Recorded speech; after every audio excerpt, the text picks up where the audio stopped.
Hello, নমস্কার সবাইকে। তো আজকে একটা লাস্ট মিনিট সাজেশন নিয়ে আসা। এমনিতে তোমরা তো সাজেশন পেয়েছই, রেসপেক্টিভ গ্রুপে সমস্ত পার্টের সাজেশন রয়েছে, উপপাদ্য, সম্পাদ্য, প্রয়োগ সব কিছু। কিন্তু আজকে শেষ মুহূর্তে যে বাকি আর 2 দিন রয়েছে, আজকে এবং কালকে, শনিবার দিন তোমাদের আলটিমেটলি পরীক্ষা দিতে যেতে হবে। তো আজকে আমরা তাই জন্য এলাম এই ভিডিওটা নিয়ে, যে লাস্ট মোমেন্টে লাস্ট 2 দিন তুমি কোন জিনিসগুলো ভালো করে করবে। দেখো, ম্যাথামেটিক্সে কেন, সায়েন্সের কোনো সাবজেক্টেই সাজেশন বলে কিছু হয় না। তবুও সারা বছর তোমরা পড়েছো, টেক্সট বই করেছো, টেস্ট পেপার করেছো, বাইরের অনেক বই করেছো, কিন্তু লাস্ট মিনিটে কিছু ইম্পর্টেন্ট জিনিস যেগুলো দেখে যাওয়া প্রয়োজন, আমরা সেগুলো নিয়ে ডিসকাস করছি। এটাকে ঠিক সাজেশন বলা যাবে না, এটাকে বলতে পারো যে ইম্পর্টেন্ট কোশ্চেন্স, যেটা লাস্ট মিনিটে তুমি দেখে যাবে। সারা বছর তুমি অঙ্ক যা করেছো তার বেসিসে তোমার একটা ম্যাচুরিটি গ্রো করেছে, এবং সেই ম্যাচুরিটির ওপর বেস করেই তুমি পরীক্ষা দেবে। যারা 100-এ 100 পাওয়ার কথা ভাবছো, মানে রিটেনে 90-তে 90, তারা অবশ্যই সেই ম্যাচুরিটিটা তাদের খুব বেশি করে কাজে লাগবে।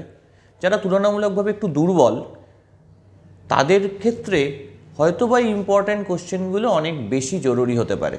আর যারা 100-এ 100 পাবে ভাবছো, তাদের ক্ষেত্রে, তারা তো সবই প্র্যাকটিস করে ফেলেছো, তাদের ক্ষেত্রে এই লাস্ট মিনিটে যে ইম্পর্ট্যান্ট কোশ্চেনগুলো আমি বলছি, সেগুলো লাস্ট 2 দিনে একটু কুইক দেখে নাও।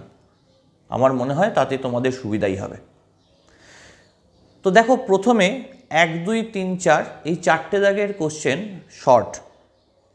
একের কোশ্চেনগুলো হচ্ছে এমসিকিউ, 4টে করে অপশান রয়েছে, 6টা কোশ্চেনের মধ্যে 6টাই করতে হবে। এবার এই যে 6টা কোশ্চেন, এইটা তুমি পেতে গেলে আমাদের মক টেস্টের কোশ্চেন পেপার ফলো করবে তোমরা। তার সাথে সাথে তোমাদের টেক্সট বইয়ের পেছনে যে এমসিকিউগুলো রয়েছে সেগুলো ফলো করতে হবে, আর টেস্ট পেপার ফলো করতে হবে। মোটামুটি এগুলো করলে তুমি ওখান থেকেই পেয়ে যাবে। 2-এর দাগের যে শূন্যস্থান রয়েছে, যেখানে 6টার মধ্যে 5টা করতে হবে, সেখানেও একই ব্যাপার। 3-এর দাগে সত্য মিথ্যা, 6টার মধ্যে 5টা করতে হবে, একই ব্যাপার। আমি সাজেস্ট করব তোমরা মক টেস্টের কোশ্চেনগুলো ভালো করে করো, তার সঙ্গে সঙ্গে বইতে যেগুলো আছে সেগুলো, এবং টেস্ট পেপারের কোশ্চেনগুলো অলরেডি তোমরা করে ফেলেছো, জাস্ট একবার একটু রিভিশন করে নাও। 4-এর দাগে আসি, যেখান থেকে আমার কথা বলাটা শুরু। 4-এর দাগের কোশ্চেনগুলো হচ্ছে 2 মার্কসের কোশ্চেন। 2 মার্কসের কোশ্চেন 12টা থাকে, 10টা করতে হয়। এখানে বেশিরভাগ স্টুডেন্টদের, যারা ভালো এবং যারা মিডিওকার, প্রত্যেকেরই একটা কমন সমস্যা হচ্ছে জ্যামিতির কোশ্চেনে তাদের একটা অদ্ভুত ভীতি রয়েছে, একটু অ্যাভয়েড করার চেষ্টা করে। দেখো, আমাকে 12টার মধ্যে 10টা কোশ্চেন করতে হবে। আমি তোমাদেরকে একটু প্রথমে বলি যে এই যে 12টার মধ্যে 10টা কোশ্চেন করব, সেই 12টা কোশ্চেন কোথা থেকে আসছে। যেমন তুমি অ্যারিথমেটিক, পাটিগণিত থেকে 2টো পাবে, অ্যালজেব্রা, বীজগণিত থেকে তুমি 2টো পাবে, জিওমেট্রি থেকে পাবে 3টে, ট্রিকোনোমেট্রি থেকে পাবে 2টো, মেনসুরেশন মানে পরিমিতি থেকে পাবে 2টো, আর স্ট্যাটিস্টিক্স থেকে 1টা। তাহলে দেখো, টোটাল 12টার মধ্যে 9টা কোশ্চেন তুমি জ্যামিতি ছাড়া পাচ্ছ। আমি তোমাকে সাজেস্ট করবো এই 9টা একদম খুব ভালো করে করো, আর বাকি 3টের মধ্যে করতে হবে 1টা, যে 3টে জ্যামিতির কোশ্চেন। যারা জ্যামিতিতে দুর্বল, বা বেশিরভাগ স্টুডেন্টদেরই জ্যামিতি নিয়ে একটা ভীতি থাকে, এই জ্যামিতির 2 মার্কসের কোশ্চেনগুলো করবো কী করে, তাদের জন্য আরও বেশি করে বলা, তোমরা ওই 3টে যে জ্যামিতির কোশ্চেন তার মধ্যে 1টা অ্যাটেন্ড করো, বাকি টোটালটাই পাটিগণিত, বীজগণিত, পরিমিতি, ত্রিকোণমিতি এবং স্ট্যাটিস্টিক্স, পরিসংখ্যান তত্ত্ব, সেখান থেকে অ্যাটেন্ড করো। এটা করলে তোমাদের সুবিধা হবে। আর শর্ট কোশ্চেনগুলোর ক্ষেত্রে, মানে যেগুলো 1, 2, 3-এর দাগের কোশ্চেন এবং 4টে ক্ষেত্রেই তোমরা চেষ্টা করো যে, দেখো 4-এর দাগের কোশ্চেন যেমন তোমাকে বললাম 10টা করার কথা, কেউ যদি জ্যামিতির কোশ্চেনে একটু কমফোর্টেবল হও, সে চেষ্টা করো 12টাই করে দিয়ে আসবার। আর বাকি 1, 2, 3-এর দাগের কোশ্চেনে অবশ্যই যা থাকবে সব কটা করে করবে। এবার বোর্ডে যেটা হয় যে ধরো তোমাকে দিয়েছে 6টা কোশ্চেন, তার মধ্যে 5টা করতে হবে, তুমি 6টা করলে একটা ভুল হলো, 2 নম্বর বা 3 নম্বর কোনো একটা ভুল হয়েছে। মনে রাখবে যে প্রথম 5টা ঠিক হয়েছে সেই 5টা নেয় না, ওরা নেয় এই 6টা যে তুমি করেছো তার মধ্যে যে কোনো 5টা যেগুলো ঠিক হয়েছে সেগুলো। সেক্ষেত্রে তোমার যদি 2 দাগের কোশ্চেনটা ভুল হয় আর বাকি 5টা ঠিক হয়, 1, 3, 4, 5, 6, তাহলে ওই 5টাকেই নেওয়া হবে এবং তুমি সেক্ষেত্রে পুরো 5 পাবে 5-এ। তো ওই জন্য বলছি যে 1, 2, 3 দাগের কোশ্চেন প্রত্যেকটা করবে, 4 দাগের কোশ্চেন যদি তুমি পারো সবটা করবে। কারোর জ্যামিতিতে দুর্বলতা থাকলে সে চেষ্টা করবে জ্যামিতির 3টের মধ্যে যেন কমপক্ষে একটা করাই যায়, এবং সেই একটা পিথাগোরাস থেকে থাকার প্রবণতা রয়েছে। পিথাগোরাসটা ভালো করে দেখে গেলে আশা করি তুমি 2 নম্বরের যে 3টে জ্যামিতি থাকে তার মধ্যে একটা তুমি করে ফেলতে পারবে। এবার আসি 5 নম্বরের প্রশ্ন। 5 নম্বরের যে প্রশ্নের কথা বলা রয়েছে সেখানে থাকে কি, সেখানে থাকে হচ্ছে পাটিগণিত।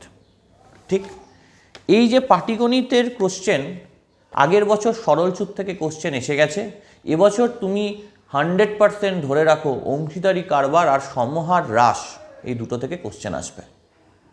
তোমাকে অংশীদারি কারবারের কোশ্চেনগুলো যেগুলো আমাদের সাজেশনে রয়েছে ভালো করে দেখতে হবে, আর তার সঙ্গে সমহার বৃদ্ধি হ্রাসের যে চ্যাপ্টারটা, সমহার হ্রাস সংক্রান্ত কোশ্চেন ভালো করে দেখতে হবে। এই দুটোর মধ্যেই একটা পরীক্ষায় আসছে। 6 দাগের কোশ্চেন, 6 দাগের কোশ্চেন থাকে হচ্ছে দ্বিঘাত সমীকরণ পাঠ থেকে, একদম প্রথম চ্যাপ্টার। 1.3 আর 1.5 এখান থেকে কোশ্চেন দেয়, দুটো একটা করতে হয়। আগের বছর 1.3 থেকে এসে গেছে, প্রতি বছরই প্রায় 1.3 থেকে সরল করো একটা আসে, আর কোনোবার 1.3 থেকে একটা সরল করো দেয় আর একটা সমীকরণ মানে সরল সমাধান দেয়, আর বাকি আরেকটা দেয় হচ্ছে সমীকরণ গঠন করে সমাধান। যেহেতু আগেরবার 1.3 এসেছে দুটোই, সেহেতু আমি তোমাকে বলছি যে তুমি চেষ্টা করো এবার, সরলগুলো তো দেখবে একটা বাঞ্চ অফ সরল থাকে যেগুলো দ্বিঘাত সমীকরণের সমাধান করতে হয় 1.3-তে, সেটা তো দেখবেই। তার সাথে সাথে 1.5টাও ভালো করে দেখো।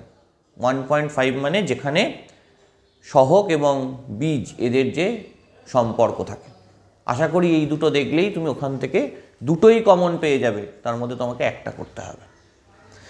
7 দাগে থাকে করণী এবং ভেদ, এদের মধ্যে অর। দেখো, যারা ভেদ পারো না তারা ভেদটা বাদ দাও, করণীটার ওপর ফোকাস করো। করণী ওপর ফোকাস করলে এক্সারসাইজ 9 আমাদের ইম্পর্টেন্ট যে কোশ্চেনগুলো দেওয়া আছে ওগুলোতে ফোকাস করলে তুমি করণী থেকে কিন্তু করে ফেলতে পারবে। আর যারা চাইছো যে দুটোই দেখে যাবে তাহলে বলবো যে করণী তো করছোই, তার সাথে সাথে ভেদের প্রশ্নের অঙ্কগুলোর ওপর এবার গুরুত্ব দাও। ভেদের প্রশ্নের অঙ্ক কিন্তু পরীক্ষায় আসছে। এরপর 8 দাগে চলে যাচ্ছি। দুটো অনুপাত সমানুপাত থেকে কোশ্চেন আসে, মেইনলি 5.3 থেকে, তার মধ্যে একটা করতে হয়। 5.3 এর উদাহরণগুলো খুব ইম্পর্টেন্ট, কিন্তু তোমরা শুধুমাত্র যদি ভাবো যে আমি এক্সারসাইজ করে যাব, আমি উদাহরণ করব না, তাহলে সেটা তোমরা করো না। উদাহরণগুলো কিন্তু দেখতে হবে 5.3 এর, এবং তার সঙ্গে সঙ্গে অনুশীলনী যা ইম্পর্টেন্ট কোশ্চেন দেওয়া রয়েছে সেগুলো ভালো করে দেখে গেলে অবশ্যই একটা তুমি কমন পেয়ে যাবেই। 9 দাগের কোশ্চেন, এ তো একদম উপপাদ্য। আমরা উপপাদ্যের সাজেশান অলরেডি দিয়েছি, 6টা উপপাদ্যের সাজেশান দেওয়া হয়েছে। গ্যারেন্টি দিয়ে বলা হচ্ছে 6টার মধ্যে 2টো আসবেই এবং তার মধ্যে তোমাকে একটা করতে হবে। আমি তাও আজকে তোমাকে বেস্ট 3টে, যে 3টে একদম পরীক্ষা দেওয়ার দিন সকালে, শনিবার দিন সকালে তুমি দেখে নেবে একবার, সেই 3টের কথা বলছি। সেটা হচ্ছে পেজ নম্বর 123, যে একটি বৃত্তের একই বৃত্তচাপের উপর অবস্থিত কেন্দ্রস্থ কোণ পরিধিস্থ কোণের দ্বিগুণ, এটা। পেজ নম্বর 164, একটি বৃত্তস্থ চতুর্ভুজের বিপরীত কোণগুলো সম্পূরক হয়। আর পেজ নম্বর 285, সেটা হচ্ছে পিথাগোরাসের উপপাদ্য। ভীষণভাবে ইম্পর্টেন্ট, এটা পরীক্ষার দিন শনিবার দিন সকালে তুমি দেখে যাবে অবশ্যই। আর বাকি যে 6টা আমরা দিয়েছি, মানে এখানে আমি 3টে বেছে দিলাম আর টোটাল 6টা দেওয়া রয়েছে, সেটা তোমরা আগেই পেয়েছো। এরপর 11 দাগে আসছে, আচ্ছা 10 দাগটা একটু বাদ দিয়ে গেলাম, আগে 11 বলে নিই, তারপর 10 আসছে। 11তে আসছে সম্পাদ্য। সম্পাদ্য কি কি তোমাকে করতে হবে? চ্যাপ্টার 21 মধ্য সমানুপাতির যে সম্পাদ্যগুলো রয়েছে, আমরা পরীক্ষা যখন নিয়েছি প্রচুর মধ্য সমানুপাতিক সম্পাদ্য দিয়েছি, প্রায় প্রতি পেপারেই ছিল। মধ্য সমানুপাতি কিন্তু এবার পরীক্ষায় আসছে। √15, তারপর ধরো √18 যেগুলো রয়েছে সেগুলো। যখন তোমাকে √23 বা √17 করতে দেবে, দেখো এগুলো কিন্তু মৌলিক সংখ্যা, এগুলোকে কিন্তু দুটো মৌলিক উৎপাদকে ভাঙতে পারবে না। তখন তুমি কি করবে, 5 দিয়ে ভাগ করে নেবে। যেমন 23 এর কথা বলি, √23 যদি তোমায় দেয়, তাই 23কে লিখতে হবে 23/5। এটা একটা পার্ট নেবে, 23কে 5 দিয়ে ভাগ করে নিলে, ভাগ করে তুমি একটা পার্ট বার করলে পয়েন্টে যেটা হলো সেটা, আর আরেকটা হচ্ছে 5। এইভাবে তুমি নেবে। √17 ক্ষেত্রেও তাই, 17/5 পয়েন্টে নিয়ে যাবে, নিয়ে গিয়ে একটা পার্ট আর একটা 5, এইভাবে দুটো পার্ট নিয়ে কাজ করবে। আর ধরো তোমাকে বললো যে 3√5, তুমি বুঝতে পারছো না কী করে করবে। আচ্ছা 3√5 মানে হচ্ছে √45, তো সেই 45কে 9 আর 5-এ ভেঙে করবে। তো এইভাবে আমরা দেখতে পারি। আর কি দেখতে পারি, অন্তর্বৃত্ত পরীক্ষায় আসবে, কিন্তু আমি বলবো অন্তর্বৃত্তটা তুমি অ্যাভয়েড করো। কারণ অনেক সময় না অন্তর্বৃত্ত করতে গেলে মেলে না, প্রথমবার করলে মিলল না, আবার করার দরকার পড়বে, সময় নষ্ট হবে। তো অন্তর্বৃত্ত থাকলে সেটা অ্যাভয়েড করাই ভালো। আর আয়তক্ষেত্রে সমান ক্ষেত্রফল বিশিষ্ট বর্গক্ষেত্র অঙ্কন, ব্যাস এই 3টে করলেই হবে। এবং ওই মধ্য সমানুপাতি আর অন্তর্বৃত্ত আসছেই পরীক্ষায় এবার। ঠিক আছে, ভালো করে যে 3 রকম বললাম আঁকা দেখে যাও।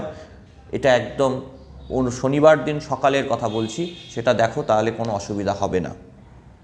আচ্ছা, এরপর 11 দাগে আসছি, যেটা আর কি বাদ দিয়ে গেলাম। দেখবে আমরা একটা প্রয়োগের লিস্ট করে দিয়েছি, যেখানে 14টা মতন প্রয়োগ রয়েছে। দেখো বইতে 100-150 প্রয়োগ আছে। তোমরা জানো প্রয়োগের দুটোর মধ্যে একটা করতে হয়, যেটা একটা আসে উদাহরণ থেকে আর একটা আসে অনুশীলনী থেকে। মানে একটা থাকে করে দেওয়া আর একটা থাকে করতে দেওয়া, সেইখান থেকে একটা করে করে আসে।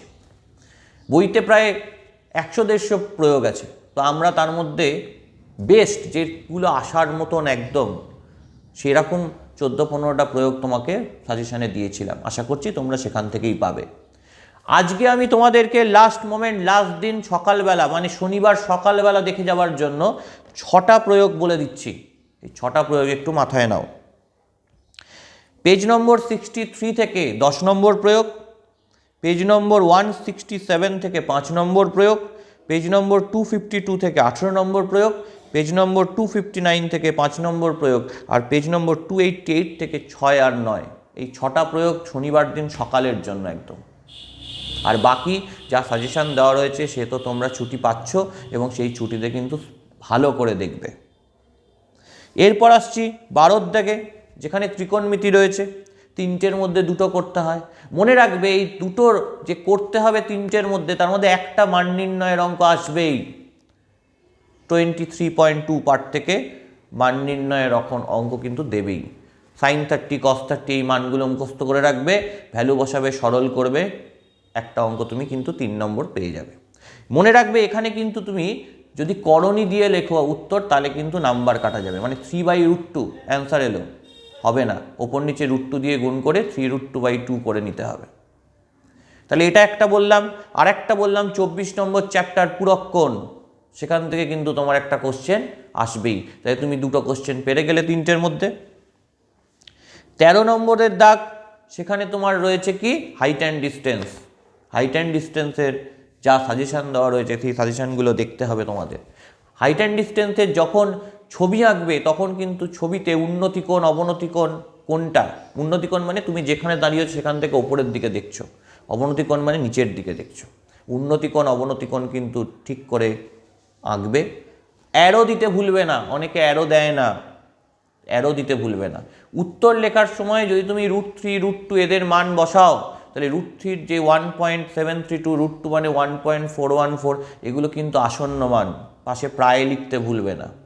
ওই মধ্য সমানুপাতি অঙ্কন করার সময় যখন তুমি ধরো √18 মান বার করছো, স্কেল দিয়ে মাপলে √18 মান কত, কিছু একটা বেরোলো, ঠিক পাশে কিন্তু প্রায় লিখবে। কেন, এখান থেকে কিন্তু √18 বা √21 এগুলোর এক্স্যাক্ট মান পাওয়া যায় না, অনেকে প্রায় লিখতে ভুলে যায়। 14 দাগ, এখানে পরিমিতির অঙ্ক। দেখো পরিমিতিতে অনেকগুলো চ্যাপ্টার রয়েছে, 5টা, 4, 8, 12, 13, 19। এই যে 5টা চ্যাপ্টার রয়েছে, সেখানে রয়েছে গোলক, চোঙ, ঘনক, তারপর শঙ্কু এবং বিভিন্ন ঘনবস্তু সংক্রান্ত একটা চ্যাপ্টার। দেখো এখান থেকে সাজেশন দেওয়া যায় না, তবুও বলবো যে গোলক, চোঙ আর বিভিন্ন ঘনবস্তু সংক্রান্ত যে সমস্যাগুলো রয়েছে, একসাথে যে অনেকগুলো ঘনবস্তু থাকে, এই 3টে চ্যাপ্টারের সাজেশন ভালো করে করে যাও, তাহলে আশা করছি তুমি ওখান থেকে 2টো কোশ্চেন পাবে। আর লাস্টে রয়েছে স্ট্যাটিস্টিক্স।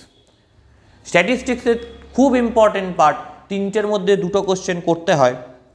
এবার কিন্তু ওজাইভ অঙ্কন আসবেই, তথাপি আমি বলবো যে ওজাইভটা তুমি করবে না, কারণ ছবি আঁকতে গিয়ে অনেক সময় ভুল হয়, ব্যাখ্যাতে অনেক রকম সমস্যা হয়, পুরো মার্কস পাওয়া যায় না। তো তাই জন্য ওজাইভ কিন্তু পরীক্ষায় আসবে, তৎসত্ত্বেও তুমি ওজাইভটা করবে না, তুমি সংখ্যাগুরু মান আর মধ্যমা এর দিকে ভালো করে গুরুত্ব দাও।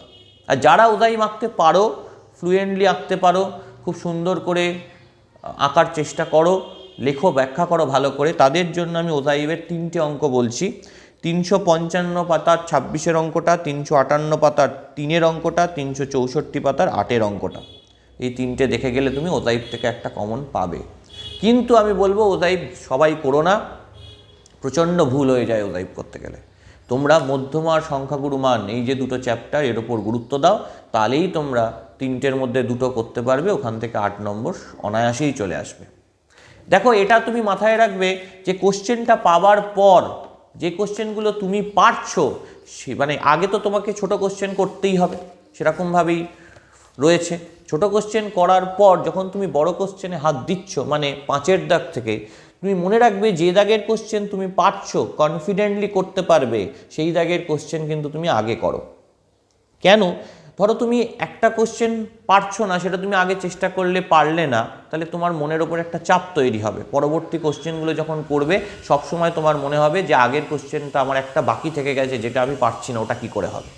তো তাই জন্য এটা কিন্তু বলতে পারো একটা কনফিডেন্সের খেলা। তাই জন্য যেগুলো আগে তুমি পারবে সেগুলো তুমি আগে সব পরপর করে নাও সঠিক দাগ নাম্বার দিয়ে, তাহলে তোমার কনফিডেন্সটা বিল্ড আপ হবে।